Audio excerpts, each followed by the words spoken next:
നൽകുന്നതിലൂടെ ദൈവത്തിന് അനവധി സ്തോത്രം വരുവാൻ കാരണമാകും.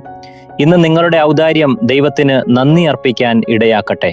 കൊരിന്ത്യർക്കെഴുതിയ 2-ാം ലേഖനം 9:12 ഈ നടത്തുന്ന ധർമ്മശേഖരം വിശുദ്ധന്മാരുടെ ബുദ്ധിമുട്ട് തീർക്കുന്നതുമല്ലാതെ ദൈവത്തിന് അനവധി സ്തോത്രം വരുവാൻ കാരണവും ആകുന്നു.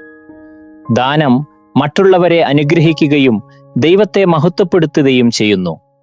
ദിനവൃത്താന്തം 1-ാം പുസ്തകം 29:9 ജനം മനസ്സോടെ നൽകിയത് കൊണ്ട് അവർ സന്തോഷിച്ചു എന്ന് നാം കാണുകയും, അതേപോലെ കൊരിന്ത്യർക്കെഴുതിയ 2-ാം ലേഖനം 9:12 വ്യക്തമാക്കുന്നത് നമ്മുടെ ഔദാര്യം മറ്റുള്ളവർ ദൈവത്തിന് നന്ദി അർപ്പിക്കാൻ കാരണമാകുന്നു എന്നും, നമ്മുടെ സൽപ്രവൃത്തികൾ നിമിത്തം മറ്റുള്ളവർ പിതാവിനെ മഹത്വപ്പെടുത്തണമെന്നും മത്തായി 5:16 യേശു പറയുന്നതായി കാണുന്നു. നാം നൽകുമ്പോൾ നാം സഭയെ ശക്തിപ്പെടുത്തുകയും ദൈവത്തെ സ്തുതിക്കുവാൻ മറ്റുള്ളവരെ പ്രചോദിപ്പിക്കുകയും ചെയ്യുന്നു. പ്രയാസപ്പെടുന്ന ഒരു വിദ്യാർത്ഥിയുടെ ഫീസ് ആരെങ്കിലും രഹസ്യമായി അടച്ചു തീർക്കുമ്പോൾ ആ അപ്രതീക്ഷിതമായ സഹായത്തിന് ദൈവത്തോട് അവർ നന്ദി പറയുവാൻ ഇടയാകും. നൽകിയ വ്യക്തിക്കല്ല, അവിടെ മഹത്വം ലഭിക്കുന്നത് ദൈവത്തിനാണ്.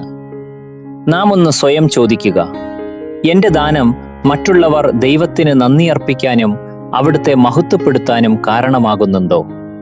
ഈ ചിന്തയെ സമർപ്പിച്ചു നമുക്ക് പ്രാർത്ഥിക്കാം. പിതാവേ, അങ്ങയുടെ നാമത്തിന് മഹത്വം ലഭിക്കാൻ എൻ്റെ ഔദാര്യത്തെ ഉപയോഗിക്കണമേ. എൻ്റെ ദാനം അങ്ങയുടെ സഭയെ ബലപ്പെടുത്തുകയും മറ്റുള്ളവർക്ക് പ്രോത്സാഹനമായി മാറുകയും ചെയ്യണമേ. എൻ്റെ അനുസരണത്തിലൂടെ അങ്ങേക്ക് നന്ദി അർപ്പിക്കുവാൻ കാരണമാകണമേ. യേശുവിൻ്റെ നാമത്തിൽ